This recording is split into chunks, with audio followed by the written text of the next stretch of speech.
ನೀವು? ನಾನು ಅಭಯ್ ಬರಲಿ ಅಂತ ಕಾಯ್ತಾ ಇದ್ದೆ. ಇಲ್ಲ, ಸಂಕಲ್ಪ ಧ್ಯಾನ ಮಾಡ್ತಿದ್ದೆ. ಜಾಸ್ತಿ ಮಾಡಬೇಡಿ ದಿ, ಅಭಯಕ್ಕೆ ಕಷ್ಟ ಆಗುತ್ತೆ.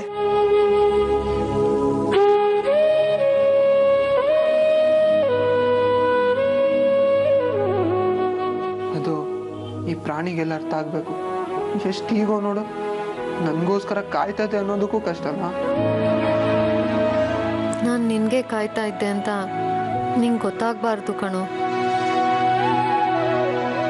ಒಂದೇ ಒಂದ್ಸಲ ಪ್ರೀತಿಯಿಂದ ಮಾತಾಡಿಸ್ರಿ, ತಪ್ಕೊಂಡು ಕಣ್ಣೀರು ಹಾಕ್ಬಿಡ್ತೀನಿ. ನನ್ನ ಪ್ರೀತಿ ನಿನಗೆ ಸಂಕೋಲೆ ಆಗಬಾರ್ದು ಪುಟ್ಟ.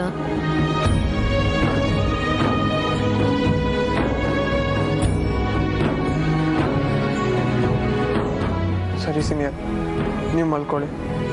Good night. ನಂದು ಊಟ ಆಯ್ತಾ ಅಂತನೂ ಕೇಳಲ್ವಾ? ಏನಾದರೂ ಅಂದ್ರ? ನಾನ್ಯಾಕೆ ಕರೀಲಿ? ಊಟ ಮಾಡಲ್ವಾ?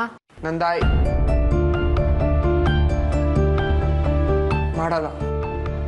ಯಾಕೆ? ನನ್ನ ಸೀನಿಯರ್ ಇನ್ನೂ ನನಗೆ ಸಿಕ್ಕಿಲ್ಲ. ಅವ್ರು ಸಿಕ್ಕಿದ್ಮೇಲೆ ಇಬ್ರು ಒಟ್ಟಿಗೆ ಊಟ ಮಾಡ್ತೀವಿ. ಅವಳಾಗಲೇ ತುಂಬ ದೂರ ಹೋಗ್ಬಿಟ್ಟಿದ್ದಾಳೆ ಕಣೋ, ಸಿಗೋದಿಲ್ಲ. ಇದೆಲ್ಲ ಬೇಡ, ಊಟ ಮಾಡೋ ಅಷ್ಟೇ.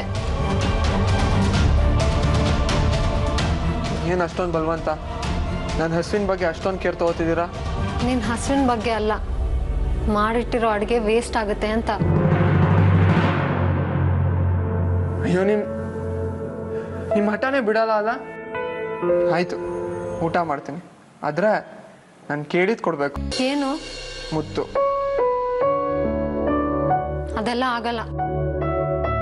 ಹಂಗಂದ್ರೆ ನನಗೂ ಆಗಲ್ಲ. ಎರಡೆರಡು ಮುತ್ತು ಕೊಡ್ತೀನಿ ಅಂತ ಹೇಳಿ ಊಟ ಮಾಡ್ತೀನಿ, ಇಲ್ಲ ಅಂದ್ರೆ ಉಪವಾಸನೇ ಇರ್ತೇನೆ.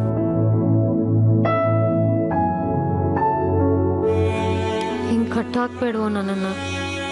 ನಾನು ನಿಜವಾಗ್ಲೂ ಕರ್ಗೋಗ್ಬಿಡ್ತೀನಿ. ಬರೀ ಮುತ್ತಲ್ಲ, ನನ್ನ ಜೀವನೇ ಕೊಡ್ತೀನಿ ನಿನಗೋಸ್ಕರ.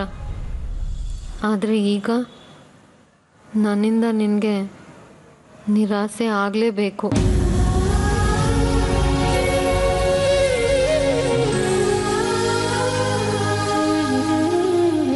ಹೇಳಿ ಸೀನಿಯರ್, ಮುತ್ತು ಕೊಡ್ತೀರಾ ಅಥವಾ ಉಪವಾಸನೇ ಇದ್ಬಿಡ್ಲಾ? ಉಪವಾಸನೇ ಇರು. ರೂಪಕ್ಕೆ ಒಂದೊತ್ತು ಉಪವಾಸ ಇದ್ದರೆ ಆರೋಗ್ಯಕ್ಕೂ ಒಳ್ಳೆಯದು. ಹೌದಾ? ಸರಿ senior, thank you very much. Good night.